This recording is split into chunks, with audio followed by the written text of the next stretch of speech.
মাত্র 6টা প্রশ্ন, এই 6টা প্রশ্ন যদি তুমি ভালো করে পড়ে নাও তাহলে এখান থেকে তুমি কমন পেয়ে যাবে। মাধ্যমিকে প্রত্যেকটা বিষয় থেকে যদি তোমাকে ভালো একটি মার্ক তুলতে হয় তাহলে প্রত্যেকটা বিষয় প্রত্যেকটা অধ্যায় কিন্তু তোমাকে ভালোভাবে পড়তে হবে, ভালোভাবে রেডি হতে হবে। এর জন্য কিছু সিলেক্টিভ প্রশ্ন এবং তার উত্তর তোমাকে পড়তে হবে। সমস্ত প্রশ্ন পড়লে কিন্তু হবে না, কারণ সমস্ত প্রশ্ন পরীক্ষা হলে আসবে না। আর প্রত্যেকটা বিষয় থেকে বা প্রত্যেকটা সাবজেক্ট থেকে সমস্ত অধ্যায়ের সমস্ত প্রশ্ন উত্তর মনে রাখাও সম্ভব নয়। তাই সিলেক্টিভ কিছু প্রশ্ন তোমাকে অবশ্যই ভালো করে মুখস্থ রাখতে হবে বা ভালো করে রিড করতে হবে। বিগত বছরগুলিতে এসেছে এবং এবারও আসার সম্ভাবনা রয়েছে এমন সিলেক্টিভ প্রশ্ন আমি তোমাদের কিন্তু সাজেশন হিসেবে দিতে চলেছি। প্রত্যেকটা বিষয় থেকে বা প্রত্যেকটা সাবজেক্ট থেকে সাজেশন দিব। আজ আমি তোমাদের ইতিহাস থেকে 6টি প্রশ্ন দেব, যে প্রথম অধ্যায়টি রয়েছে এই 6টি প্রশ্ন ভালো করে পড়ে নেবে, এখান থেকে তোমরা কমন পেয়ে যাবে। তোমরা অবশ্যই হয়তো জানো যে ইতিহাসের প্রথম যে অধ্যায়টি রয়েছে এই অধ্যায় থেকে 1, 2 এবং 4 নম্বরের প্রশ্ন হয়, ঠিক আছে। 1 নম্বরের প্রশ্ন এবং তার উত্তরগুলো কিন্তু আমি শর্ট হিসাবে তোমাদের দিচ্ছি, তোমরা সেখান থেকে সেগুলো পড়ে কালেক্ট করে নেবে। একদম সিলেক্টিভ প্রশ্ন রয়েছে, ওকে।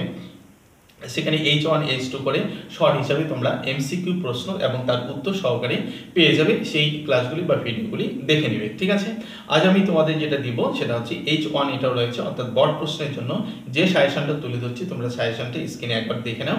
এই 6টি প্রশ্ন এই অধ্যায় থেকে ভালো করে পড়ে নেবে, দেখবে এখান থেকে তুমি কমন পেয়ে যাবে, ঠিক আছে।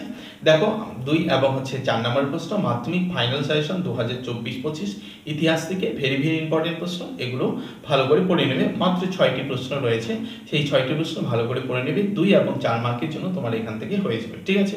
প্রথম যে প্রশ্নটি রয়েছে দেখো, ইতিহাসের উপাদান রূপে সংবাদপত্রের গুরুত্ব কি, বা ইতিহাসের উপাদান রূপে সংবাদপত্রের গুরুত্ব আলোচনা করো। 4 নম্বর এবং 2 নম্বরে দুভাবেই প্রশ্নটা হতে পারে। এই নম্বর যে প্রশ্নটা রয়েছে, জাতীয়তাবাদের ইতিহাসে 1911 সালের গুরুত্ব লেখো।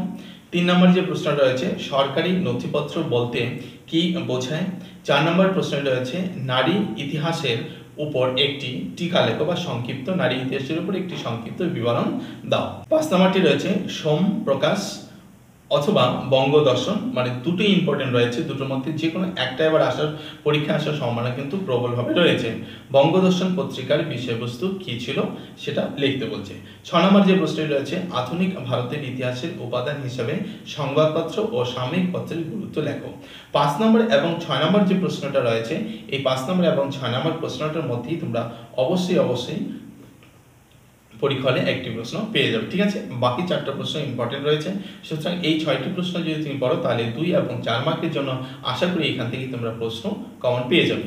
এর উত্তরগুলো নিশ্চয়ই তোমাদের কাছে রয়েছে, কারো কাছে যদি না থাকে কালেক্ট করবে, এবং তারপরে যদি না পারো তাহলে অবশ্যই কমেন্ট করে জানাবে যে এই 6টি প্রশ্নের উত্তর আমাদের চাই, তাহলে আমি তোমাদের এই 6টি প্রশ্নের উত্তর করে দেবো, ঠিক আছে। যে চ্যাপ্টারটি রয়েছে এই চ্যাপ্টারটি দেখতে পাচ্ছি ইতিহাসের ধারণা, ঠিক আছে, প্রথম অধ্যায় থেকে রয়েছে। ঠিক একই রকম ভাবে তোমাদের দ্বিতীয় অধ্যায় থেকে তৃতীয় অধ্যায় বা যতগুলো চ্যাপ্টার রয়েছে সেই প্রত্যেকটা অধ্যায় থেকে আমরা এইভাবে তোমাদের আমি সাজেশন দেব। প্রত্যেকটা চ্যাপ্টার ধরে যে ইম্পর্টেন্ট প্রশ্নগুলো দিচ্ছি সেই প্রশ্নের উত্তরগুলো রেডি করবে, তবে ইতিহাসে তুমি সুন্দর একটি পরীক্ষা দিতে পারবে, ঠিক আছে।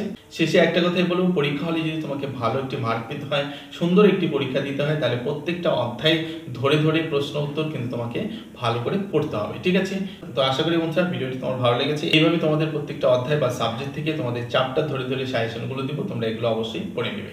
তো চ্যানেলে যদি তুমি নতুন হয়ে থাকো অবশ্যই চ্যানেলটি সাবস্ক্রাইব করে রাখো, ভিডিওটিকে অবশ্যই একটি লাইক করে দিও, বন্ধুদের মাঝে শেয়ার করতে ভুলো না।